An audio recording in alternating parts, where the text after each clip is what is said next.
pick and their poke mostly comes down now to Ashe and Zilean, but they don't have a whole lot of other fodder for it, and they hand control back over to DRX inside of the draft phase, and I think that that is extremely worrisome to do. And Irelia is going to come out as the final pick, and it's going to end up in Doran's hands, which is going to be very interesting. So let's see how Gen G try to juggle this. They have enormous amounts of scaling on their team composition. The thing that worries me most, though, is that Volibear, Senna, and Azir get massive value against this Gen G team comp. It's definitely worrying for the side of Gen G. Very curious about this Irelia. Obviously, that is one of the picks that stands out, I suppose, alongside Zilean, who probably stands out the most in this draft. But Doran coming out here and piloting this one is quite interesting. It seems like DRX as a team do have confidence in Doran to play that very mechanically challenging champion into the tanky Ornn. And it seems like both teams are saying, well, we don't want this Ornn to just come out here unpunished. We wanna take stuff into it that will have winning laning phases, or at least can get aggressive. And so we see that once again with the Irelia up into the top side. Yeah, and we'll see what Gen G are going to manage to do with this. This is a very worrisome draft, especially if they get lane kingdom in some of these lanes, which they definitely have been set up to maybe do. They do have very big upside, though, for Clid on the Graves against Pioshik's Volibear, but a lot of these lanes are very volatile. So we'll see what ends up happening here in game number 2. This is thematically the type of two team comps that I would expect out of these two teams. Yeah, it's pretty cool to see that Gen G going back to that kind of scaling up, team fighting oriented composition.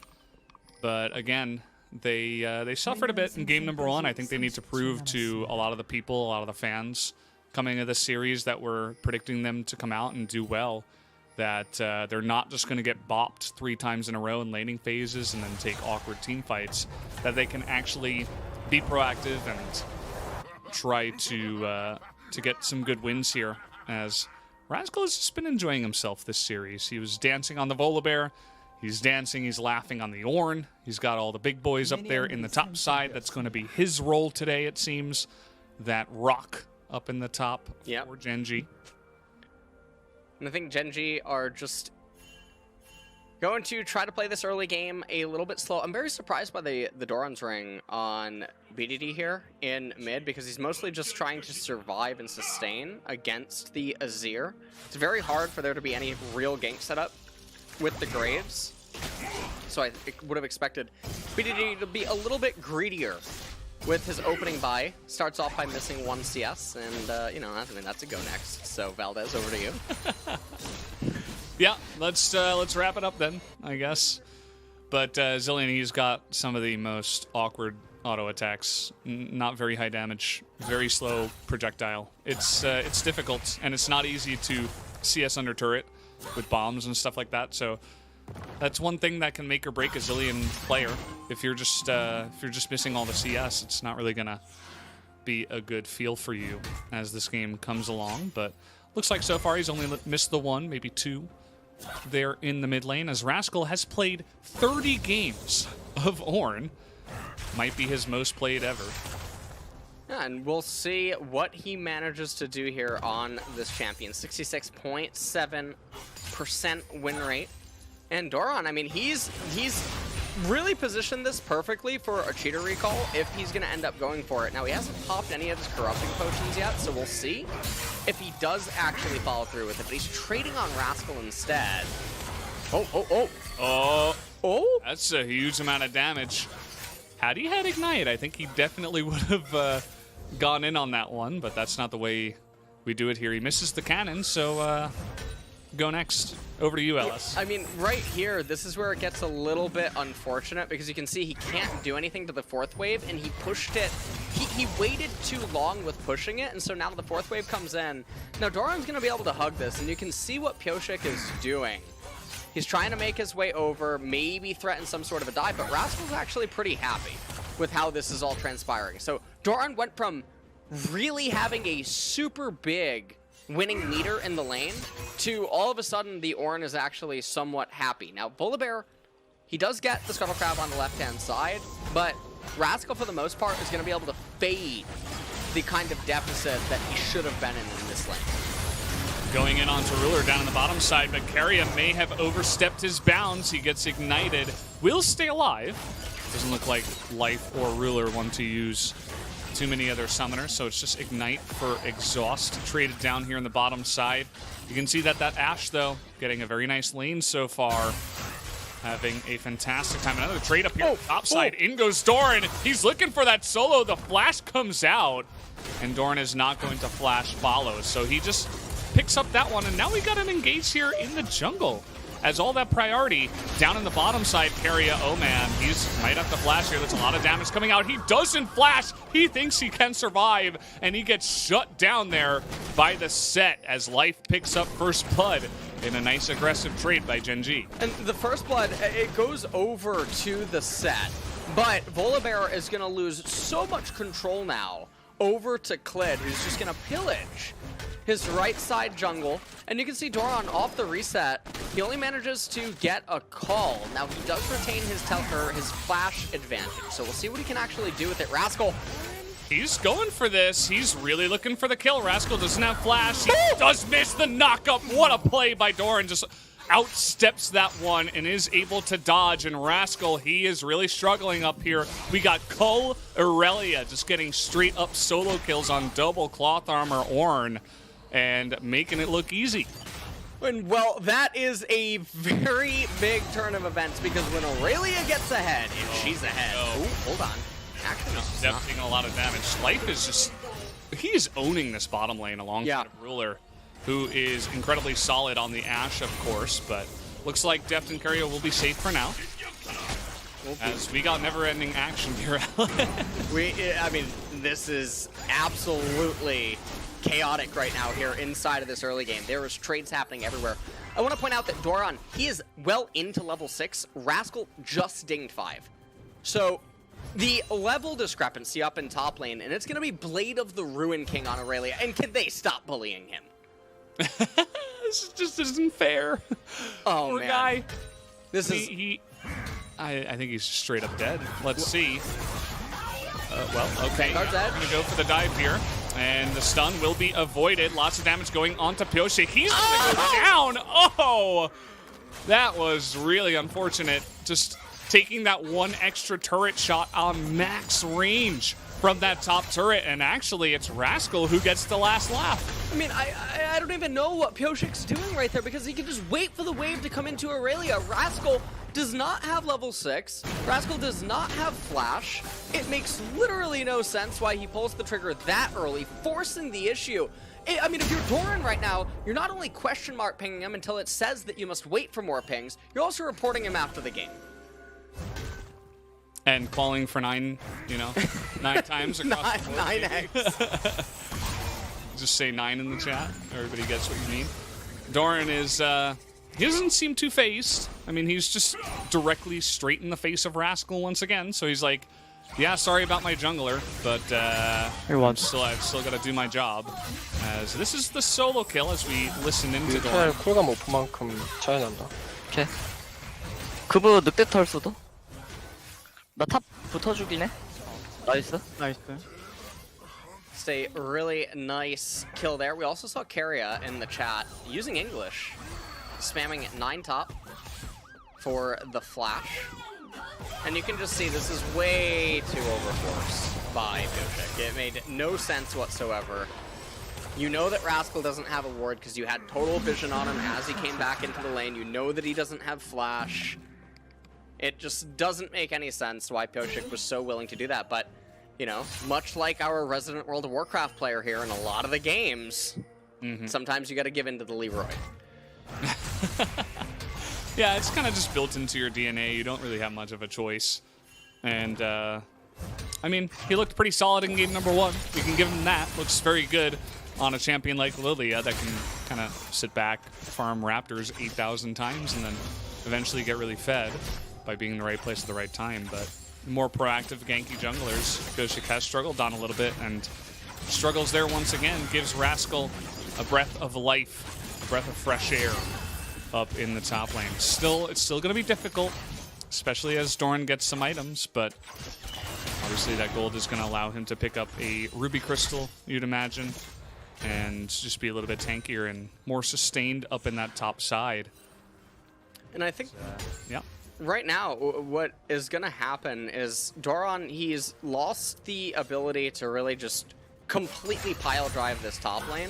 You can see that Rascal's still being a little bit reserved. Doran does still have an advantage present up in top, but it's not the kind of one where he can just guarantee that his team will win the game as long as they don't bleed out elsewhere. And Genji now, they're rotating for the Rift Herald. They're dragging everyone over. And, I mean, this is the classic. Now, DRX are favored at this fight. So, I am not sure... Well, what is trying to force it? That's a nice arrow, actually. Let's Clid get it. They're trying to burst down that bear as he's going to get knocked up, but in he goes, trading back onto Clid, and will survive. The Zillion ultimate going to come out and make Clid survive. That extra damage is going to help out so much. Doran gets low. Flash in, and a double kill comes out from Clid. Immediately just blasts them both in the face, as now it's a huge play here for Genji. They're going to take down one more as Life is able to flash forward. And now the 3 for 0 on top of the Rift Herald, though, looking for Jovi. Those bombs were not even necessary, BDD, but good effort as Life is going to come in and show him who the true alpha really is. And I mean, with this kind of a victory, and now the Rift Herald, they're going to plant this one down. They're going to give all of the plates over to BDD. I just feel like this game is just busted so wide open. And when you consider that they have ornaments on their team, they have Zillion, who's accelerating some of the XP leads on the team as well. There is just such little hope if you are a DRX fan inside of this game. So they're rotating over, and I'll take a look at this. A beautiful arrow by Ruler, so much damage onto Pyoshik, who just gets knocked up into Bounce City. He gets on to the Graves, but it didn't matter as the Zillion ultimate able to res him at about 60% life. Boom. And then the double kill coming out by Clid. Just a very unfortunate setup there for DRX, and a really good opportunity capitalized on by Genji.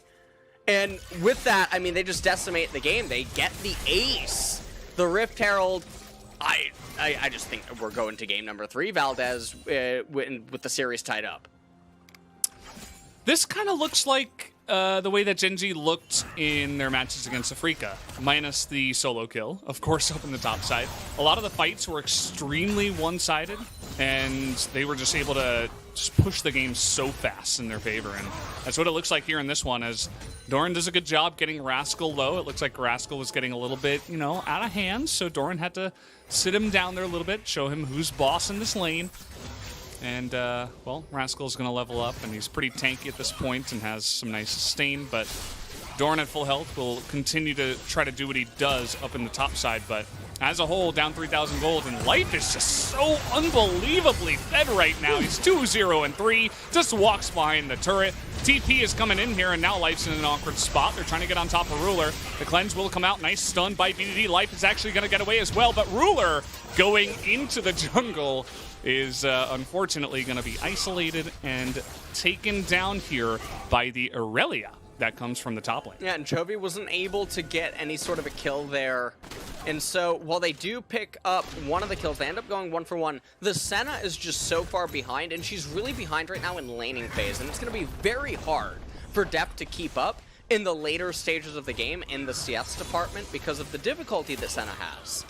Farming in the later stages of the game. And we just take a look at this. I mean, the wave is coming in. Life, superplex right into the wall. Perfect haymaker lined up. And you can see Keria, he gets there. He tries to stun Ruler. Cleanse comes out. Solar Flare to follow up. Double bomb there onto Keria. Zenith Blade comes back up again. Teleport by Doran.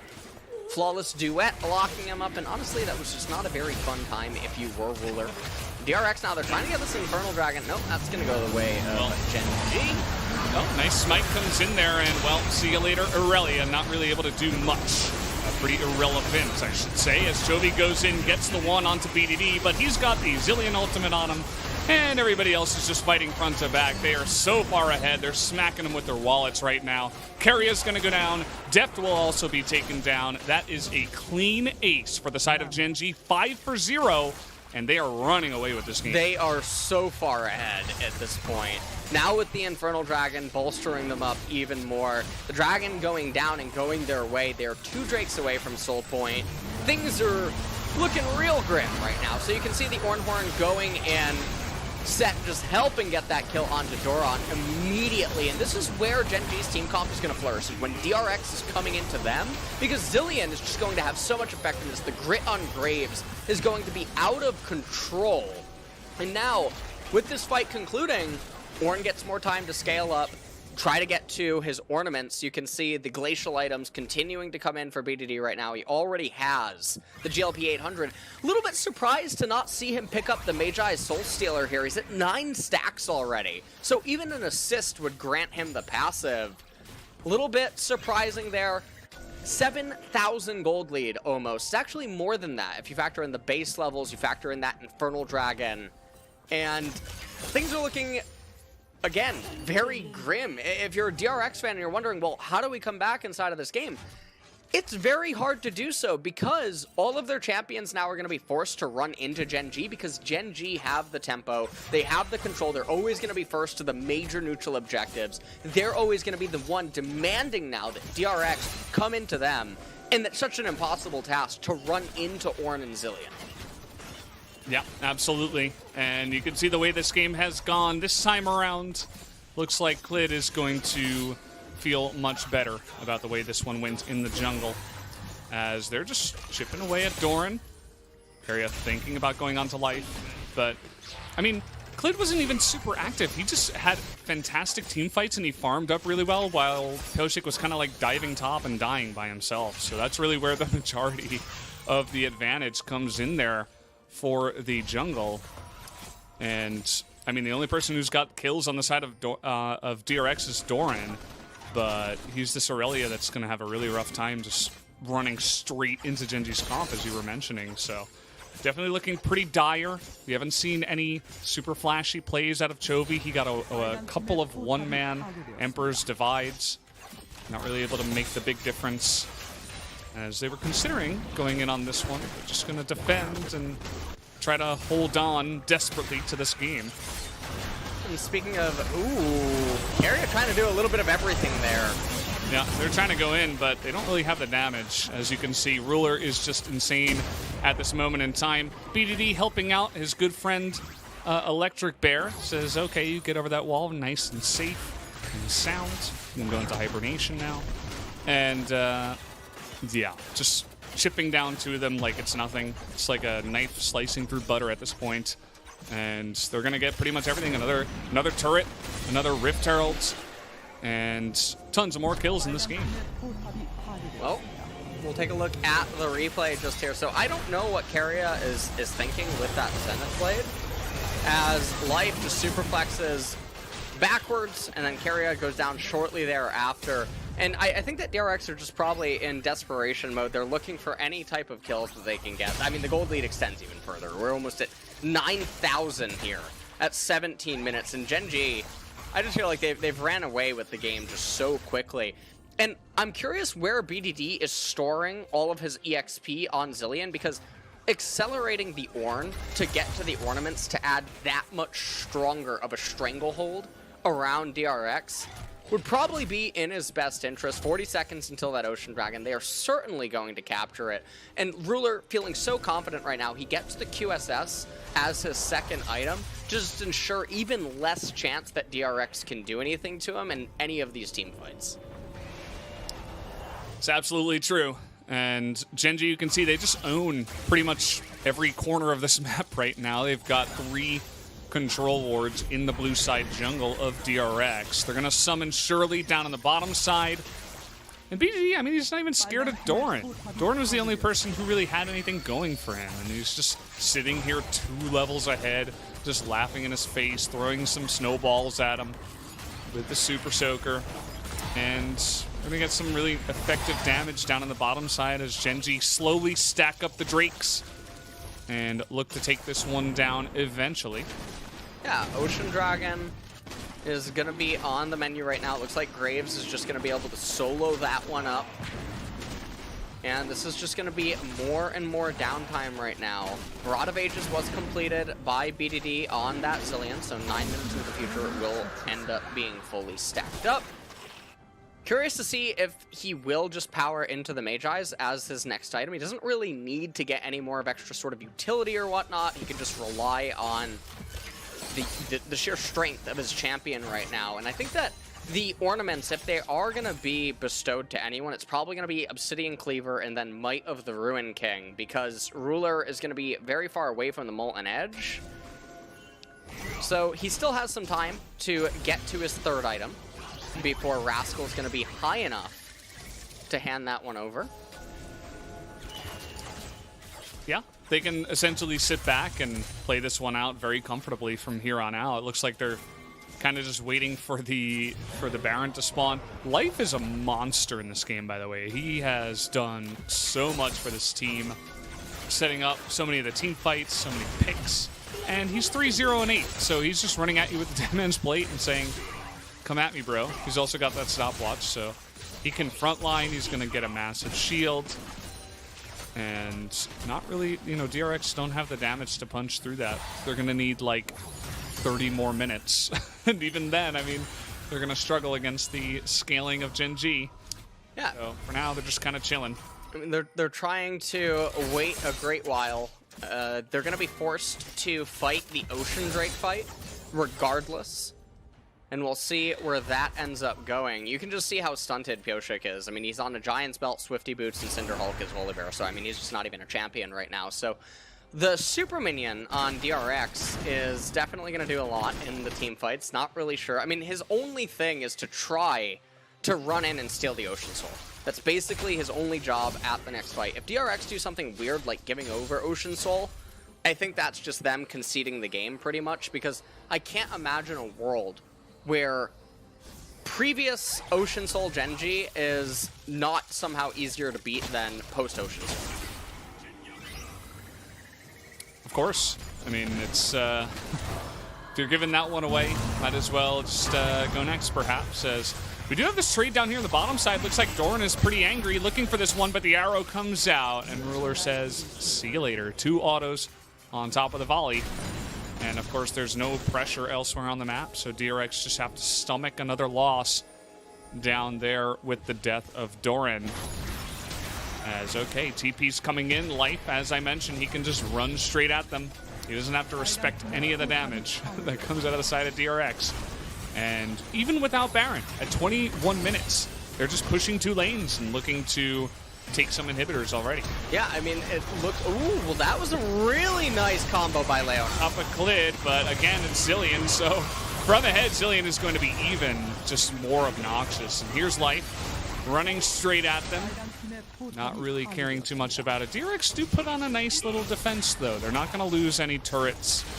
And that's about as nice as it's going to get at this point in the game, to be honest. And this is... I mean, the Zillion is basically a glimpse into the future of just how hard it's going to be for DRX, because even in dream spots where they manage to lock people up, it's just not really giving them any value. You can see the Bellows Breath there to try to cancel the ultimate. And there is the Ornhorn being used. Rascal trying to do everything that he can. Brittle comes out, flashes over the edge yet again. And that was just an easy kill there, given over by Ruler. And Valdez, you know, Rascal, he's been doing a really good job this game. It is a little unfortunate, though, that Boris is inside his mind. I see the frozen fist. He's taken over already. It's coming in. Boris. I wonder how he gets to every single region this fast. Here comes Doran, trying once again, and this time it's BDD and Life that are trying to take him down. They're actually struggling a little bit. Don't really have the damage, but the bombs are eventually going to land. That other one, the minion took it away. And DRX say, well, let's just run at the Baron then, as 2 members are down, but we got TP coming in now from BDD. Look at the crab rape this time from Clid. Usually it's Ruler. They're going to burst down that poor Volibear. He never stood a chance. And Jovi just says, yeah, I'd like to protect my KDA. Thank you very much. I'll be over the wall. And thank you for the leash, say Gen G. Jovi actually not going to play KDA. He says, hey, how about I just give you guys an extra kill? Thank you. Even going to use his ultimate there as a sign of protest. And down goes the Baron, and in come Gen G. Definitely going to take this one down. Yeah, I'm pretty sure this game's over. It's 20-2. Yeah, I think, you know, it's almost 16,000 gold advantage. Ocean Soul ornaments and Zillion is just absolutely out of control here. I have no idea what the thought process is on DRX, to be completely honest with you. I don't know who made the call. I'm even more afraid if multiple people made the call. But you can see Chovy even at the very end there trying to do something. He ends up just getting the bomb thrown on top of him. He casts his ultimate, and then you can see what happens right here. Life with the face breaker, able to... Yeah, pretty good. Oh, boy. Well, so, what are you thinking for POG? Chovy or I'm gonna maybe someone on the side of Gen G? I'm gonna try, you know, I mean... see what you can do. There's always a first for everything, you know? Okay, all right. I'm looking forward to it. X-Flash is amazing on set, and he's just so fast once he gets over the wall with the Nimbus X-Flash. Comes in, nice bombs coming out from BDD as they're looking to push in and end this game. They're going to take down the 2 inhibitors. In goes Keria. And then down goes Keria. Clid frontlining here. Nice couple of bombs onto Doran. They will be able to take him down as well, as this is a bit of a mega stomp from Gen G over DRX in game number 2. They're going to be looking for the kills. They want to inflict a mental victory as down will go Set. Actually, it's only a 1-for-1 at this point. BDD looking to get that damage down, but they're not going to get anyone else as they're not willing to, well, okay. BDD, he's just going to give his life over, a little bit of mercy being shown. But at the end of the day, it's still 23-4. Life is a game. Play smart.